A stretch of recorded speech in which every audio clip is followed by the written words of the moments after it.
శుక్లాంబరధరం విష్ణుం శశివర్ణం చతుర్భుజం ప్రసన్నవదనం ధ్యాయేత్ సర్వవిఘ్నోపశాంతయే అగజానపద్మార్కం గజానమహార్నిశం అనేకదంతం భక్తానాం ఏకదంతం ఉపాస్మహే. ఓం గం గణపతయే నమః. ఓం శ్రీమాత్రే నమః. ఓం శ్రీ గురుభ్యో నమః. నేను మీ వాడ్రేవు ఆదినారాయణరావు శర్మ. నా సెల్ నంబర్ 7075389589 7075389589. ఇప్పుడు మనం జూన్ నెల మొత్తం కూడా ఫస్ట్ నుంచి 30వ తారీఖు వరకు చెప్పుకుంటామండి. దానికంటే ముందర ఏంటంటే మీకు జాతకాలు చెప్పించుకోవాలనుకుంటే మీ జాతకాలు చెప్పించుకోవాలనుకున్నా, లేకపోతే మ్యారేజ్ ఎప్పుడవుతుందో అని తెలుసుకోవాలనుకున్నా, అదే అనేక రకాలుగా ఉంటాయి కదా, జాబ్ అని ఇవన్నీ. మీరు మీ date of birth, time of birth, place of birth, ఈ 3 ఉంటే చాలండి. మీరు కింద నెంబర్, ఇప్పుడు చెప్పే నెంబర్కి కింద స్క్రోల్ అవుతున్న నెంబర్కి పంపించండి. తప్పకుండా నేను పరిష్కార మార్గాలు అన్నీ సూచిస్తాను. మీకు నా వీడియో నచ్చితే మీరు షేర్ చేయండి, సబ్స్క్రైబ్ చేయండి, అలాగే నన్ను ఆశీర్వదించండి. అలాగే నా వీడియో చూస్తున్నటువంటి మీ అందరికీ పేరు పేరున నా హృదయపూర్వక నమస్కారాలు.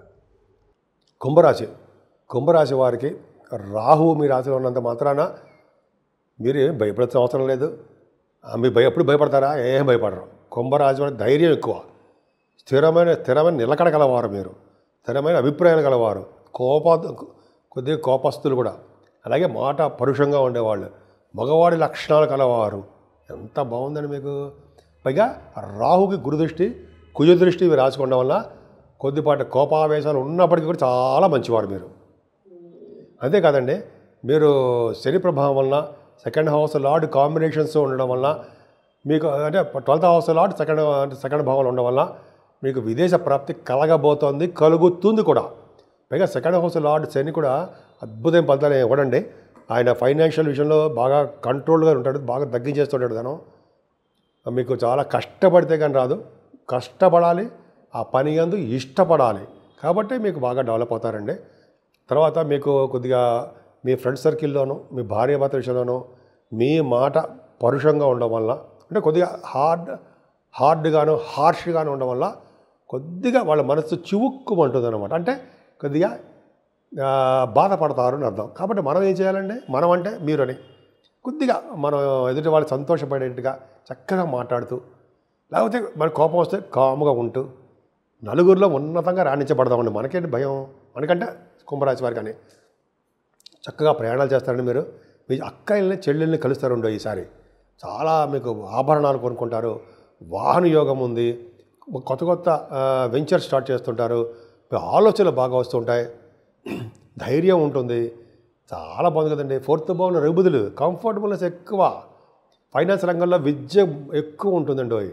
ఫైనాన్స్ రంగంలో అంటే CMA, ICWA అంటే ICWA, CA అవన్నీ కూడా మీకు ICWA అయినా CMA అని ఒకటేనండి, పేరు మార్చారు. CMAను CA వాళ్ళందరూ కూడా విద్యలో బాగా రాణిస్తారు. 4th భావంలో రఘుబుధులు ఉండడం వల్ల వాహన యోగము, గృహ ప్రాప్తి కలుగుతాయి. తల్లిగారికి ఆరోగ్య పరిస్థితి చాలా బాగుంటుంది. ముఖ్యంగా సంగీతం పట్ల బాగా మీకు ఇష్టం చూపిస్తూ ఉంటారు. అంతేకాకుండా పంచమ స్థానంలో గురుడు కలిసిన రఘుబుధులు, ఇక్కడ జరిపే రఘుబుధులు కూడా ఏమవుతుందంటారండి, పంచమ స్థానంలో గురుడు ఉండడం వల్ల ముఖ్యంగా మీ ఇంట్లో మగ పిల్లవాడు పడతాడు. మీకు మగ సంతానం వలన మీ వలన, మీ జాతకం వలన మీ పుత్రులకి మంచి జరగబోతోంది, మీ పుత్రులకి మరింత మంచి జరగబోతోంది అనడంలో సందేహం లేదు. ఎందుకంటే రఘుబుధుడు కూడా పంచమంలో ఉన్నారు కదా. రఘుబుధుడు పంచమంలో ఉన్నారంటే వాళ్ళు ఫైనాన్స్ సంబంధించిన వృత్తుల్లోనూ, అదే మీ సినిమా రంగంలోనూ బాగా రాణిస్తారండి. పైగా పంచమస్థానం అంటే మరింత అభివృద్ధి. గురుడు కూడా కలిసినాడు కదా, జ్ఞానాన్ని బుద్ధిబలాంతో కూడా మీరు జనాలను కొట్టేస్తుంటారు, బ్రహ్మాండంగా సాధిస్తుంటారు. కొట్టేస్తుంటారు, ఫైటింగ్లు కాదుండే, గెలుచుకుంటారు వాళ్ళ మనసులోని. అంతేకాకుండా మీరు స్టాక్ మార్కెట్లో కూడా మీరు చాలా బాగా డబ్బులు సంపాదించుకుంటారు, ధనయోగ ప్రాప్తి ఉంటుంది. సినిమా రంగంలో, కళారంగంలో బాగా సక్సెస్ అవుతారు. ముఖ్యంగా సాహిత్య రంగంలో మీకు మీరే సాటి అనిపించుకుంటారు. సంగీతంలో కూడా దిట్ట, మీరు చూస్తే చిన్న పెట్ట కానీ మీ సంగీతంలో దిట్ట. సరదాగా అంటున్నాను అనుకోండి, అంటే చిన్న దిట్ట పెట్ట అంటే బాగా మీరు కోవిదులు అని అర్థం. అదే మిమ్మల్ని విమర్శిస్తున్నాడు కాదండి, సరదాగా అన్నాం. అదేం కాదు కానీ ఏదేమైనా సంగీతంలో సాధనలోనూ కళారంగంలోనూ మీ అందరూ మీరే చాలా అద్భుతంగా రాణిస్తారండి మీకు. అలాగే కుంభరాశి వారికి 6వ భావంలో బుధుడు అద్భుతంగా ఉన్నాడు. బుధుడి వలన మీకు చాలా మంచి యోగం కలుగుతుంది. మీ జాతకం వల్ల మీ దీని వలన అంటే మీ రాశి వలన మీ పుత్రులకి ఎటువంటి ప్రాబ్లమ్స్ ఉన్నా వాళ్ళకి కోర్టు సంబంధించిన వ్యవహారాలు కానీ చిన్న చిన్న ప్రాబ్లమ్స్ ఏమైనా ఉన్నా వాటి పెళ్లి కాలేకపోవడము లేకపోతే ఉద్యోగం సో ఉంటాయి కదండి ప్రాబ్లమ్స్, వాటి సక్సెస్ అవుతారు, విజయం సాధించేస్తుంటారు. బుధుడి వలన కూడా మేనమామలుగా అద్భుతంగా ఉంటుంది. కానీ కుజకేతువులు 7వ భావంలో చాలా చాలా తప్పండి. అంటే కాదు ఏంటంటే వీళ్ళు కుజకేతువులు రియల్ ఎస్టేట్ రంగ వ్యాపారం మాత్రం అభివృద్ధి చేస్తుంటారండి, వ్యాపార అభివృద్ధి ఉంటుంది. కానీ భార్యాభర్తల విషయంలో చిన్న చిన్న ప్రాబ్లమ్స్ క్రియేట్ అవుతుంటాయి. ఇంకోటి చెప్పాలంటే మీకు 10th హౌస్ లార్డ్ కూడా కుజుడయ్యాడు, అవునా కదా? ఖచ్చితంగా అంతే. 7వ భావాన్ని సింహరాశి అయితే అంతే కదండి, దశమ స్థానం, దశమాధిపతి 4th భావంలో ఉంటే ఫారిన్ కొన్ని కాంబినేషన్స్ కూడా ఉన్నాయి. వల్ల మీరు విదేశాలు వెళ్తారు. అలాగే 7వ స్థానం బాగుందండి. 8వ స్థానం మాత్రం కొద్దిగా ఆరోగ్యం పట్ల శ్రద్ధ వహించండి. ఎప్పుడు చెప్తున్నాను మీకు, ఆరోగ్యమే మహాభాగ్యము. అలాగా మీరు అనారోగ్యం అంటే అనారోగ్యం కాకుండా ఆరోగ్యం పట్ల మీరు శ్రద్ధ వహించండి. ఏదైనా భాగ్యస్థానానికి గురుదృష్టి ఉందండి, అది చాలండి మనకి మీకు.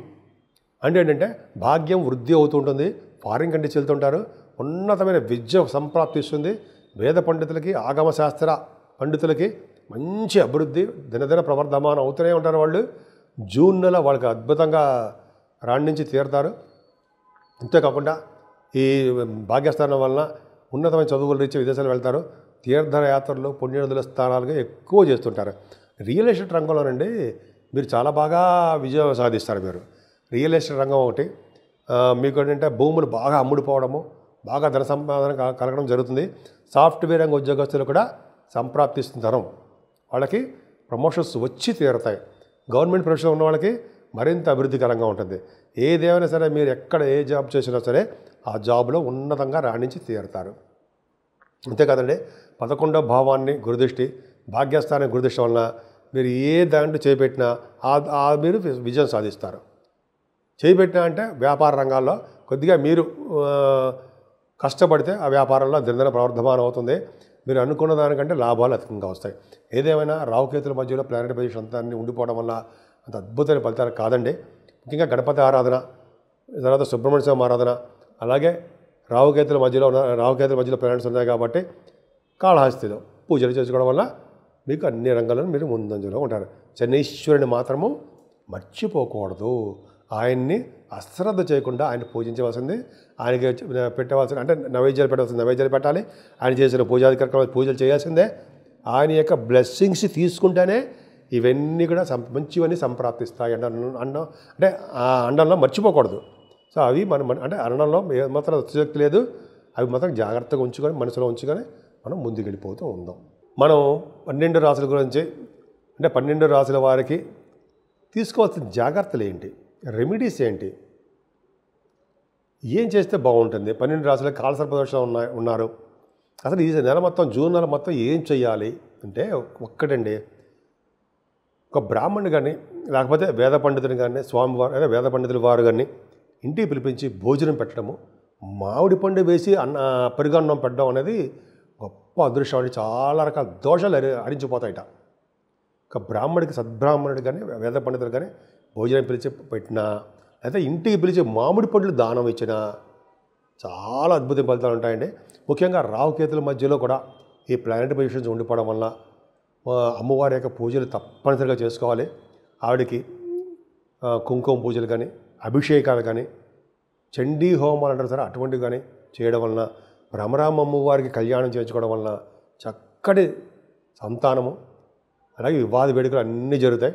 అంతేకాకుండా ఈ రావుకేతుల మధ్యలో ఉండిపోవడం వలన కేతు కూడా ఉండడం వలన అమ్మవారికి పూజలు చేయించడం వాళ్ళంటే ఒక కాళహస్తిలో పూజ చేయించుకోవడంతో పాటు ముఖ్యంగా కేతు ప్రభావం తగ్గడానికి గణపతి ఆరాధన చాలా పవర్ఫుల్, ఎలాగైనా పూజించవచ్చు ఆయనే.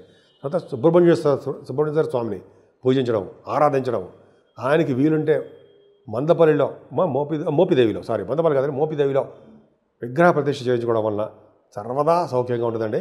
ముఖ్యంగా ఈ పెళ్లి కాని వారికి కానీ, ఈ రియల్ ఎస్టేట్ రంగంలో ఉన్న వాళ్ళకి కానీ, అదే కోర్టు సంబంధించిన విషయంలో సతమతం అయిపోతున్న వాళ్ళకి కానీ, ఇలా చాలా వాటికి ఇబ్బంది కలుగుతూ ఉంటుంది జరా. వారందరూ ఇక్కడ చెప్పదగ్గ సూచన ఏంటంటే, ఒక్కసారి మోపిదేవి వెళ్ళి, ఎందుకంటే నేను కూడా వెళ్ళాను కాబట్టి చెప్తున్నానండి, అక్కడ ఒక్కసారి నాగప్రతిష్ఠ చేయించుకోండి. అది వీలున్నప్పుడు, నేనే చెప్పాను అని చెప్పి రేపో ఎల్లుండి వెళ్ళిపోయి గబగబా చేయించడం కాదు, మీకు వీలున్నప్పుడు బాగా ఏంటి ఈ రాహుకేతుల మధ్యలో ప్లానెట్ పొజిషన్ ఉంది కాబట్టి సాధ్యమైన త్వరగా చేయించుకుంటే చాలా మంచి ఫలితాలు వస్తాయండి. ఏదేమైనా సరే, ఇవన్నీ చేసినా సరే విష్ణువుకి తులసి మాల సమర్పించడము, అలాగే ఈశ్వరుణ్ణి, పరమేశ్వరుణ్ణి, మహాశివుణ్ణి తైలాభిషేకాలు కాదండి, ఆయనకి తేనెతో అభిషేకాలు చేయించడం వలన, అలాగే మల్లె పువ్వులతో పూజించడం వలన కూడా భార్యాభర్తల విషయంలో అనురాగం, ఆప్యాయత, అనురాగ దాంపత్య జీవితం ఇంకేంటి అంటే పెనవేసుకుపోవడం అంత అదృష్టం చాలా చాలా బాగుంటుందండి. అందుకనే ఎక్కడ ఉన్నా మనం ఏ పొజిషన్లో ఉన్నా సరే శివుడిని మాత్రం మర్చిపోకూడదు, విష్ణువుని అసలు మర్చిపోకూడదు. చూసారా, శివుడినేమో పూజించమంటుంటారు, విష్ణువుని కీర్తించమంటారు. కీర్తించడం అంటే అంటే మనం పొగడ్డం అంటే మాట్లాడడం, ఆయన గురించి చెప్పుకుంటూ ఉండడం. ఇది శాస్త్రం ఉంది కదండి, చేతులు ఉండగా శివ పూజ చేయనేలా అంటాం కదా. చేతులు ఉన్నాయి, శివుడికి పూజ చేద్దాం. అదే నోరుండగా అంటే హరినామ కీర్తన చేయనేలా, హరినామం చేయకపోతే ఎట్లా అంటే భగవంతుడు ఏం చెప్పారంటే, నన్ను తలుచుకో, శివుడికి అభిషేకాలు చేయించు, అప్పుడు నువ్వు చూసుకు ఎలా ఉంటావు చూడు, మంచి పొజిషన్ వచ్చినప్పుడు నిన్ను మేము కాపాడుతామని భగవంతుడు చెప్తాడు కదండి మనకి. సో ఎల్లవేళలా మీరు సర్వశుభాలు సర్వసౌఖ్యాలు కలగాలని ఆ శివుడు విష్ణువు యొక్క ఆశీస్సులు మీకు, అమ్మవారి యొక్క ఆశీస్సులు కూడా రెండు, అమ్మో ఆవిడ యొక్క ఆశీస్సులు ఎల్లవేళ మీ అందరి మీద ఉండాలని, ఎప్పుడు కూడా దినదిన ప్రవర్ధమానం అవుతూ నలుగురికి హెల్ప్ చేస్తూ, మనం అంటే మీరు కూడా బాగా, మనం అంటే నేను కూడా ఉంటానండి, అది బాగా డెవలప్ అవ్వాలని, మంచి అభివృద్ధికరంగా రావాలని నేను మనస్ఫూర్తిగా కోరుకుంటున్నాను.